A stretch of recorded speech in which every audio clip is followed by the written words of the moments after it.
Hi guys, welcome back to our channel. The coding challenge जिसके बारे में हमने प्रीवियस वीडियो में बात किया था वो ये है कि आपने ऐसा प्रोग्राम लिखना है जो यूज़र से एक नंबर ले और वो एक वेरिएबल में असाइन करे, like for example in this case in a, और फिर दूसरा इनपुट ले और उसे एक दूसरी वेरिएबल में ट्रांसफ़र करे, यानी स्टोर करे। और इसके बाद वो ऐसा आउटपुट यूज़र को जनरेट करे कि ये दोनों नंबर जो है ए में जो वैल्यू स्टोर है और बी में, ये एक दोनों के साथ जो है ये एक्सचेंज हो जाए, यानी ये एक दूसरे के साथ स्वैप हो जाए।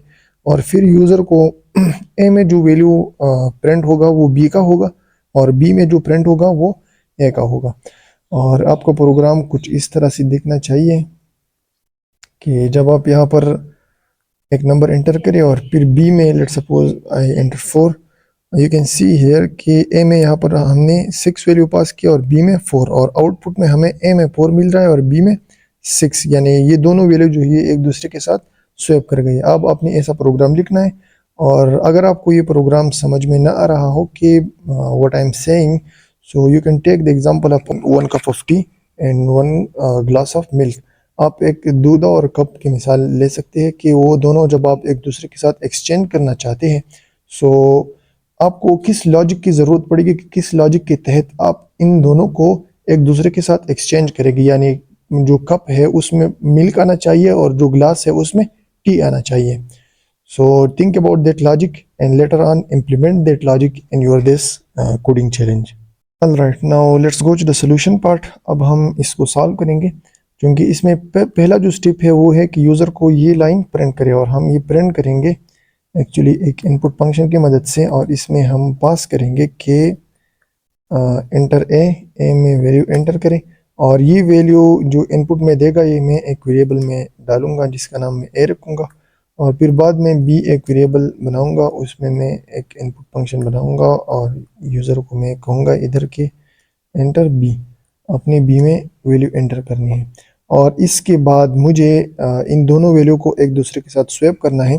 सो just like the example of the glass of milk and a cup of tea, यहाँ पर भी हमें एक थर्ड वेरिएबल लेना पड़ेगा। In this case let's suppose if I am taking c, मैं अब सी लूँगा और सी में मैं ए का वैल्यू ट्रांसफ़र करूँगा।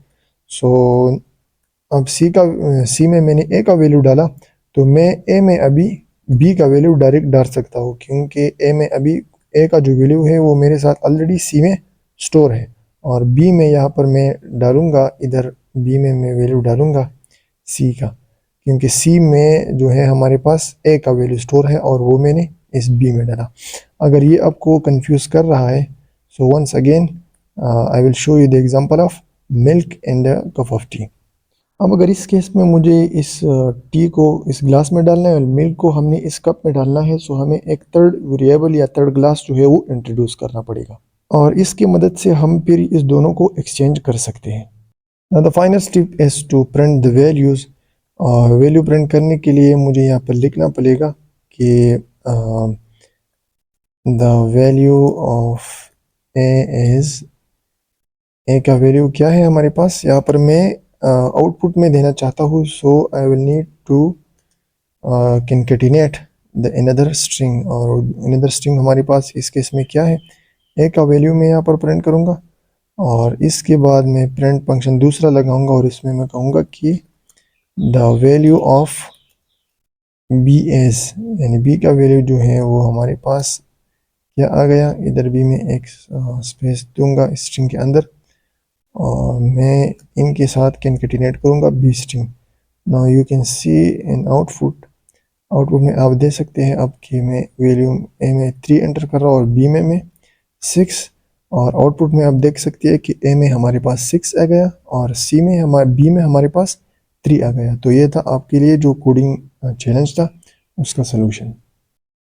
अब बेस्ड ऑन और प्रीवियस नॉलेज जो कुछ हमने सीखा through out this one day, अब हम अपनी प्रोजेक्ट की तरफ मूव करेंगे। और प्रोजेक्ट हमारा कुछ यूँ होगा कि वो पहला लाइन जो प्रिंट करेगा वो एक ग्रीटिंग लाइन होगा, यानी वो वेलकम करेगा।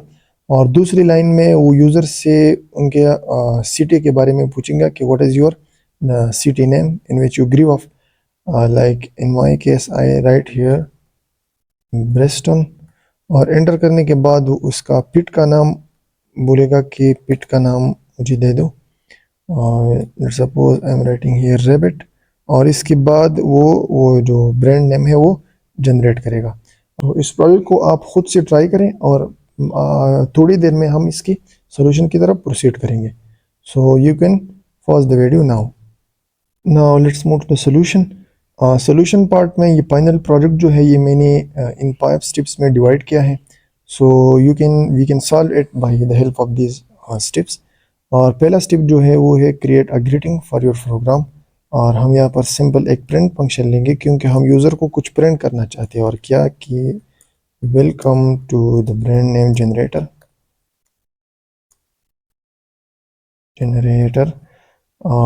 ये हमारे पास एक लाइन प्रिंट करेगा जिसमें ये यूज़र को कहेगा कि welcome to the brand name generator. अब इसके बाद मुझे लिखना है कि ask the user for the city. और यहाँ पर मैं एक इनपुट फंक्शन लूँगा, क्योंकि मैं डेटा को यूज़र से लेना चाहता हूँ। और मैं कहूँगा यहाँ पर इन विच सिटी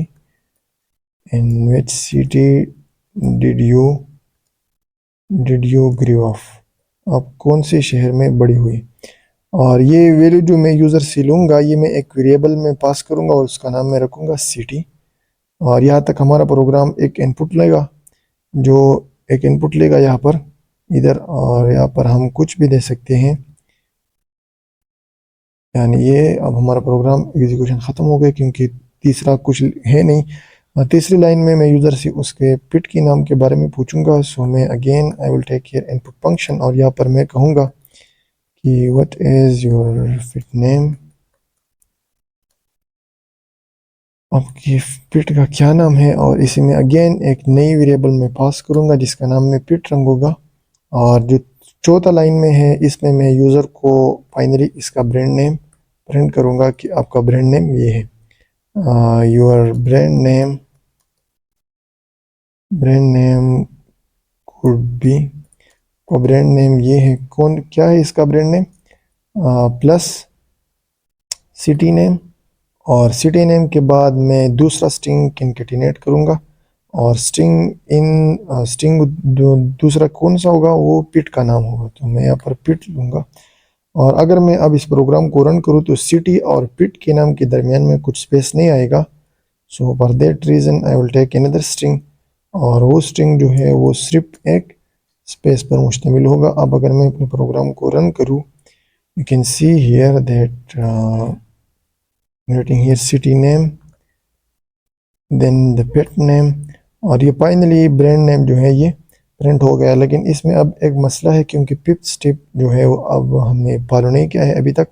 वो ये है कि make sure the input cursor show a new line, यानी इनपुट का जो ये कर्सर है यहाँ पर जो इनपुट फंक्शन कुछ डेटा ले रहा है हमसे, उसका कर्सर जो है वो सेम लाइन में है जिस लाइन में ये जो स्ट्रिंग है, ये जो लिखाई है ये प्रिंट हुई है। यानी फॉर एग्जांपल जो भी मैं यहाँ लिखूंगा वो सेम इसी लाइन में आएगा। और फिफ्थ स्टेप में हमारे पास क्या है कि make sure the input cursor show on a new line, यानी हमने इस कर्सर को जो यहाँ पर ब्लिंकिंग कर रहा है इसको हमने नीचे नीचे एक अलग लाइन पर लाना है।